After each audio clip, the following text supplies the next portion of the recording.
ನಮಸ್ಕಾರ ವೀಕ್ಷಕರೇ. ಒಂದೆಡೆ ಭಾರತ ಪಾಕಿಸ್ತಾನ ನಡುವಣ ಉದ್ವಿಗ್ನ ಪರಿಸ್ಥಿತಿ ತುಸು ನಿಯಂತ್ರಣಕ್ಕೆ ಬಂದಿದೆ ಎನ್ನುವಾಗಲೇ ದೆಹಲಿಯಲ್ಲಿ ಬಾಂಬ್ ಸ್ಫೋಟ ಸಂಭವಿಸಿದೆ. ಇದರ ಹಿಂದೆ ಪಾಕ್ ಉಗ್ರರ ಕೈವಾಡ ಇರುವ ಬಗ್ಗೆ ಬಲವಾದ ಶಂಕೆಯೂ ವ್ಯಕ್ತವಾಗಿದೆ.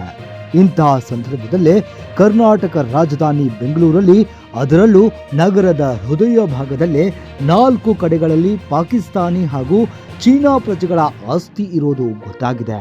ಪಾಕಿಸ್ತಾನ ಹಾಗೂ ಚೀನಾ ರಾಷ್ಟ್ರಗಳ ಪ್ರಜೆಗಳ ಹೆಸರಲ್ಲಿ ದಾಖಲಾಗಿರುವ ಸಾವಿರಾರು ಕೋಟಿ ರೂಪಾಯಿ ಮೌಲ್ಯದ ಆಸ್ತಿಗಳ ಪತ್ತೆಯಾಗಿದ್ದು, ಇವುಗಳನ್ನು 1968ರ ಎನಿಮಿ ಪ್ರಾಪರ್ಟೀಸ್ ಆಸ್ತಿ ಕಾಯ್ದೆ ಅಡಿ ಎನಿಮಿ ಪ್ರಾಪರ್ಟಿ ಅಂತ ಗುರುತಿಸಲಾಗಿದೆ.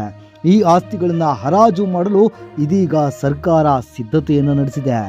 ಶತ್ರು ರಾಷ್ಟ್ರಗಳಿಗೆ ತೆರಳಿ ಅಲ್ಲಿನ ಪೌರತ್ವ ಪಡೆದವರು ದೇಶದಲ್ಲಿ ಹೊಂದಿರುವ ಆಸ್ತಿಯನ್ನ ಎನಿಮಿ ಪ್ರಾಪರ್ಟಿ ಅಂತ ಕರೆಯಲಾಗುತ್ತೆ. 1968ರ ಎನಿಮಿ ಪ್ರಾಪರ್ಟೀಸ್ ಆಸ್ತಿ ಕಾಯ್ದೆ ಅಡಿ ಈ ಕ್ರಮ ಕೈಗೊಳ್ಳಲಾಗುತ್ತೆ. ಸದ್ಯ ರಾಜಭವನ ರಸ್ತೆಯಲ್ಲಿರುವ ಕೆಲವು ಪ್ರಮುಖ ಆಸ್ತಿಗಳನ್ನ ಎನಿಮಿ ಪ್ರಾಪರ್ಟೀಸ್ ಅಂತ ಗುರುತಿಸಲಾಗಿದ್ದು, ಇವುಗಳ ಹರಾಜು ಪ್ರಕ್ರಿಯೆ ಆರಂಭಿಸಲು ತಯಾರಿ ನಡೀತಿದೆ.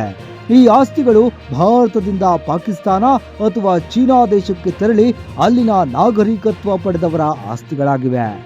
Custodian of enemy property for India ಇಲಾಖೆ ಈ ಆಸ್ತಿಗಳನ್ನು ಗುರುತಿಸಿದ್ದು, ಬೆಂಗಳೂರಿನ ನಗರ ಜಿಲ್ಲಾಡಳಿತ ಈಗ ಸರ್ಕಾರದ ನಿರ್ದೇಶನದ ಮೇರೆಗೆ ಮೌಲ್ಯ ನಿಗದಿಯ ಕಾರ್ಯಾಚರಣೆಯನ್ನ ಪೂರ್ಣಗೊಳಿಸಿದೆ. ಸರ್ಕಾರಿ ದರ ಮತ್ತು ಮಾರುಕಟ್ಟೆ ದರ ಎರಡನ್ನ ನಿಗದಿ ಮಾಡಲಾಗಿದೆ. ನಗರದಲ್ಲಿ ಒಟ್ಟು 4 ಕಡೆ ಶತ್ರು ರಾಷ್ಟ್ರದ ಪ್ರಜೆಗಳ ಆಸ್ತಿಗಳನ್ನು ಗುರುತಿಸಲಾಗಿದ್ದು, ಇದೇ ತಿಂಗಳಲ್ಲಿ ಹರಾಜು ಪ್ರಕ್ರಿಯೆ ಆರಂಭವಾಗುವ ಸಾಧ್ಯತೆ ಇದೆ. ಈ ಹರಾಜಿನಿಂದ ಸರ್ಕಾರಕ್ಕೆ ಸಾವಿರಾರು ಕೋಟಿ ರೂಪಾಯಿ ಆದಾಯ ಸಿಗುವ ನಿರೀಕ್ಷೆ ಇದೆ.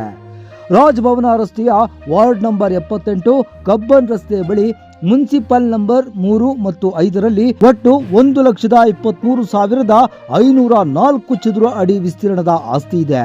ಇದರ ಮಾಲೀಕ ಮರಿಯಂ ಮಿರ್ಜಾ ಖಲೀಲ್ ಆಗಿದ್ದಾರೆ. ಈ ಆಸ್ತಿಗೆ capital hotel, Parag hotel, prestige sigma, HPCL petrol bunk ಬಾಡಿಗೆದಾರರಾಗಿದ್ದಾರೆ.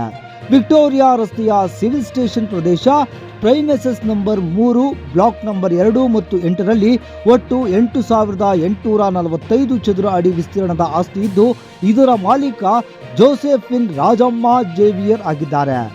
ಕಲಾಸಿಪಾಳ್ಯದ 2ನೇ ಮೇನ್ ರಸ್ತೆ, ಪ್ಲಾಟ್ ನಂಬರ್ 41, ನಂಬರ್ 21ರಲ್ಲಿರುವ ಆಸ್ತಿ 70-30 ವಿಸ್ತೀರ್ಣ ಹೊಂದಿದ್ದು, ಸೈಯದ್ ಅಹಮದುಲ್ಲಾ, ಸೈಯದ್ ಶಂಸುಲ್ಲಾ, ಸೈಯದ್ ಅಮೀನಾ, ಬಾನಿ ನೂರ್ ಮಾಲೀಕರಾಗಿದ್ದಾರೆ. ಇನ್ನು ಹಾಂಗ್ಕಾಂಗ್ ಹೋಟೆಲ್ ನಂಬರ್ 4 ಗ್ರಾಂಟ್ ರಸ್ತೆಯಲ್ಲಿ ಮೈಕಲ್ ತಾಮ್ ಎಂಬುವರ ಹೆಸರಿನಲ್ಲಿ ಕೂಡ ಎನಿಮಿ ಪ್ರಾಪರ್ಟಿ ಇರುವುದು ಪತ್ತೆಯಾಗಿದೆ. ಶತ್ರು ರಾಷ್ಟ್ರಗಳ ಪ್ರಜೆಗಳು ದೇಶದಲ್ಲಿ ಹೊಂದಿರುವ ಸ್ಥಿರಾಸ್ತಿಗಳನ್ನು ನಿರ್ವಹಿಸುವ ಸಂಬಂಧ ಕೇಂದ್ರ ಗೃಹ ಸಚಿವಾಲಯ ಕಳೆದ ವರ್ಷ ರಾಜ್ಯ ಸರ್ಕಾರಗಳಿಗೆ ಸೂಚನೆಯನ್ನ ನೀಡಿತ್ತು. ಅದರಂತೆ 2024ರ ನವೆಂಬರ್ನಲ್ಲಿ ಕಂದಾಯ ಇಲಾಖೆ ಕಾರ್ಯದರ್ಶಿ ಅಧಿಸೂಚನೆಯನ್ನ ಹೊರಡಿಸಿ ಎನಿಮಿ ಪ್ರಾಪರ್ಟಿ ಗುರುತಿಸಲು ಸೂಚನೆಯನ್ನ ನೀಡಿದರು. ಇದೀಗ ಈ ಎನಿಮಿ ಪ್ರಾಪರ್ಟಿಗಳ ಹರಾಜು ಪ್ರಕ್ರಿಯೆ ಸದ್ಯದಲ್ಲೇ ಆರಂಭಗೊಳ್ಳಲಿದೆ.